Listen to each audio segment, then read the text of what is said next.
Week 10, Lesson 4. Okay, so this should start off very, very easy and a whole bunch of review. All right, so this is just evaluating functions. This is asking you to plug 1 into that function up there, which should give you 7. This is asking you to plug 0 into the function, which gives you 4. I don't know why I wrote 7, maybe because I see it right above. This is asking you to plug in x plus 2.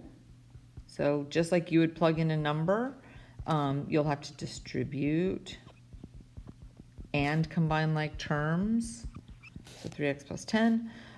Again, you can be plugging in lots of stuff. This is a fairly large fraction to plug in, but it's done the exact same way. That's a 3. That cancels with that. So now we've got x minus 4 plus 4. That cancels with that. We get x. This is just sort of a sneak peek of the next lesson, week 10, lesson 5. This and this would be inverses because when you plug in something into the function, you get x out. But anyway, moving on, continuing. Let me move this up and switch colors. Okay, so now this example is about function composition. So this is saying, just write in here, put 1 into g, which gives you 1 squared or 1, and then take that result and put it into f. Okay, so now I'm doing f of 1, which gives me 2 times 1 minus 1, or 1.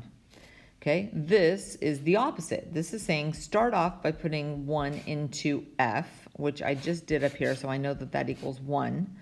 And then take that response and put it into g, and I get 1. Okay, this is saying put the entire function into f. So this is going to be 2 times x squared minus 1. So I get 2x squared minus 1. And this one, this is the opposite. I'm taking f, which is 2x minus 1, and plugging it into g. So squaring that, 4x squared minus 4x plus 1. And if it feels like I'm going fast, I am, because this should be review. Like you have done this for a while. Okay, scooting this up, let's see what we got here. Okay, so question A, what is the domain of f? Meaning, is there anything you can't plug in here? And the only thing that I can think of is that x cannot equal 0. Okay, for question B, the domain of g.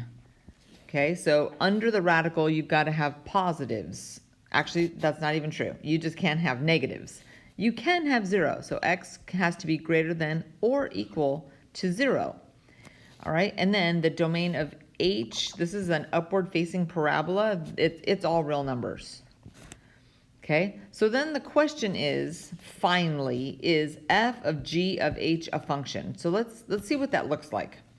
I'm going to put this in here for g of h of x. So now I've got this. And then lastly, I have to put that into the f function. So it ends up being 1 over the square root of x squared minus 1. So the question is this a function? And the answer is no. All right, and that's because there's some elements of the domain of h, right? We said just a little bit ago that I can put anything I want into h. I can put positives, I can put negatives, I can put whatever. Okay, so let's pick one of those, like, I don't know, 0, right? 0 is an element of the real numbers. But what happens if I put 0 into this function composition? I get a negative under the radical. That doesn't exist. So that's why it's not a function. Okay, why this function composition is, this function composition is not a function. All right, in other words, every element of the domain has to have a corresponding element in the range. That is the definition of function.